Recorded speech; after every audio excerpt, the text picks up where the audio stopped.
हमारे देश को आज एक मजबूत रीढ़ की हड्डी की जरूरत है जो किसी के सामने झुके ही नहीं। इजराइल बाप होगा किसी और का, हमें अपनी मातृभूमि के नौजवानों के लिए ये जो आपने 1628 खरब 41 अरब का विनियोग अप्रोप्रिएशन बिल आप लेके आ रहे हैं, इसमें मिडिल क्लास और गरीब है का? लहजे में बदजुबानी और चेहरे पर नकाब लिए फिरते हैं, वो जिनके खुद के बही खाते बिगड़े हैं वो हमारा हिसाब लिए फिरते हैं। हमारी अर्थव्यवस्था शोर बहुत करती है मगर अंदर से भीतर से बहुत खोखली है। अगर आपने 10,000 का लोन ले लिया तो बैंक के लोग लाठी डंडा ले लेके आपके पीछे भागते हैं, आपको प्रताड़ित करते हैं, आपके मान सम्मान और इज्जत को तार तार करते हैं। वहीं दूसरी तरफ अगर कोई 10-15 हजार करोड़ का लोन ले लेता है तो वह सरकार उनका लोन माफ कर देती है। क्या इनकी बहादुरी केवल गरीब और लाचार आदमी पे निकलती है? जब हम विश्व गुरु नहीं थे तो 2014 में बेरोजगारी दर क्या थी और आज अमृतकाल में बेरोजगारी दर क्या है? डॉलर के मुकाबले रुपए की कीमत क्या थी और आज अमृतकाल में रुपए की कीमत क्या है? लेकिन उन्होंने अपनी नोटबंदी और रोजगार बंदी करने के बाद उन 81 करोड़ लोगों का काम धंधा छीन लिया और आज उनको जिंदा रहने के लिए 5 किलो अनाज देना पड़ रहा है इनको। जो जितना ज्यादा लूटेगा वो ही सरकार का उतना ही प्यारा होगा। तो अब ये सरकार चीटी पर तोप चला रही है और चीटी पे तोप चला के अपने आप को बहादुर बता रही है। Shri Sanjay Yadav. Thank you madam. ये विनियोग संख्या 2 विधेयक 2026 में अभी जब देख रहे थे तो पूरा कंसोलिडेटेड फंड जो है 1628 खरब 41 अरब 30 करोड़ 6 लाख रुपए है। जब पूरा विनियोग का हेड्स का देख रहे हैं तो इसमें यही कहना चाहूंगा कि जो ये बजट है, ये अप्रोप्रिएशंस बिल है, ये केवल आंकड़ों के अखाड़े हैं जहां हमेशा गरीबों को पटकनी मिलती है इस अखाड़े में और हमेशा अमीर ही जीतते हैं। मैं अपनी बात शुरू करूं उससे पहले एक शेर कहना चाहूंगा कि लहजे में बदजुबानी और चेहरे पर नकाब लिए फिरते हैं, लहजे में बदजुबानी और चेहरे पर नकाब लिए फिरते हैं, वो जिनके खुद के बही खाते बिगड़े हैं वो हमारा हिसाब लिए फिरते हैं। मैडम, आज अर्थव्यवस्था का हमारे देश के क्या हाल है ये किसी से छुपा नहीं है। हमारी अर्थव्यवस्था शोर बहुत करती है मगर अंदर से भीतर से बहुत खोखली है।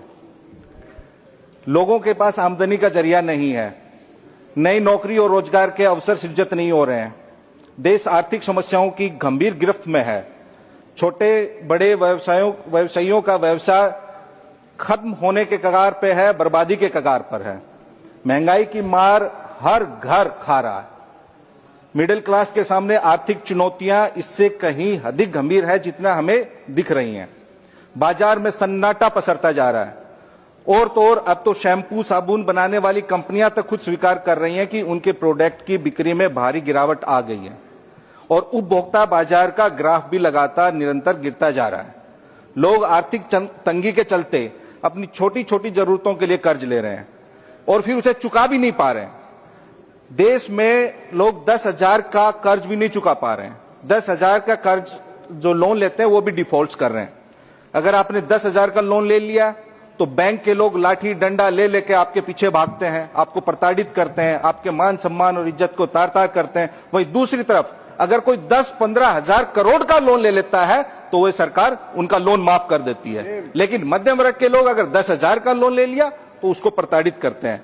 आम आदमी का 1-2 EMI बाउंस हो जाए किसी कारणवश से, उस आदमी को बैंक खास तरीके से प्रताड़ित करके उनका जीना हराम कर देते हैं और वहीं बड़े सरकार के जो इनके लाडले हैं, दुलारे हैं, प्यारे हैं, वो बड़े बड़े उद्योगपति अरबों का खरबों का लोन लेके आराम से विदेश में फुर हो जाते हैं तो उनको ये कुछ नहीं कहते। क्यों?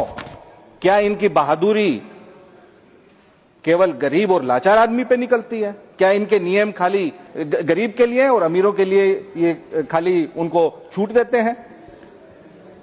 अब मैडम, कोई भी बात करो, चाहे अर्थव्यवस्था की बात करो, चाहे आप ज्वलंत मुद्दों की बात करो, किसान की बात करो, कृषि की करो, रोजगार की बात करो, तो ये देश को 2014 से पहले के मोड में लेके जाते हैं। इनका गियर 2014 से शुरू होता है। अब हम पूछते हैं 2014 से पहले जब हम विश्व गुरु नहीं थे, हम तथाकथित अमृत काल में नहीं जी रहे थे, तो उस वक्त जब हम विश्व गुरु नहीं थे तो 2014 में बेरोजगारी दर क्या थी और आज अमृत काल में बेरोजगारी दर क्या है? जब हम विश्व गुरु नहीं थे 2014 में, उस वक्त डॉलर के मुकाबले रुपए की कीमत क्या थी और आज अमृतकाल में रुपए की कीमत क्या है। पिछले 10 साल में मोदी सरकार के कार्यकाल में 35% रुपए की कीमत गिरी है। मैडम, 2014 में जब हम विश्व गुरु नहीं थे, उस वक्त पेट्रोल, डीजल और गैस सिलेंडर की कीमत क्या थी और आज अमृतकाल में क्या है। 2014 में जब हम विश्व गुरु नहीं थे और अब 2026 के अमृतकाल में तेल, चीनी, दाल, सब्जी, आलू, प्याज, टमाटर की कीमत क्या है और तब क्या थी। 2014 में जब हम विश्व गुरु नहीं थे, उस वक्त बस का और ट्रेन का किराया क्या था और आज क्या है। 2014 से पहले आईआईटी, आईआईएम या हमारे जो स्कूल की फीस क्या थी, आज क्या है। तो मैडम, हर तरफ से गरीब और मिडिल क्लास का इनकी महंगाई की मार सहनी पड़ रही है। हाँ, 2014 से पहले 81 करोड़ लोगों को 5 किलो अनाज नहीं मिलता था जिंदा रहने के लिए, लेकिन अमृतकाल में मिलता है। क्यों? क्योंकि 2014 से पहले उन 81 करोड़ लोगों के हाथ में काम था, रोजगार था, लेकिन उन्होंने अपनी नोटबंदी और रोजगार बंदी करने के बाद उन 81 करोड़ लोगों का काम धंधा छीन लिया और आज उनको जिंदा रहने के लिए 5 किलो अनाज देना पड़ रहा है इनको। 2014 से पहले जीवन बीमा पे टैक्स नहीं देना पड़ता था, लेकिन अब देना पड़ता है। तो मैडम, और अब 5 ट्रिलियन की इकोनॉमी बनानी है इन्होंने, लेकिन 81 करोड़ लोगों को 5 किलो अनाज देंगे जिंदा रहने के लिए। तो आप 81 करोड़ गरीबों को अनाज बांट के आप 5 ट्रिलियन इकोनॉमी का सपना देख रहे हैं। देखिए, अच्छी बात है। 2014 में सोने का क्या भाव था? 10 ग्राम सोने का मात्र 28,000, और आज 2026 में सोने का भाव क्या है? 1,60,000 रुपए। तो अब आप देखिए आप कहां जा रहे हैं। ये जो आपने 1628 खरब 41 अरब का विनियोग अप्रोप्रिएशन बिल आप लेके आ रहे हैं, इसमें मिडिल क्लास और गरीब है कहां?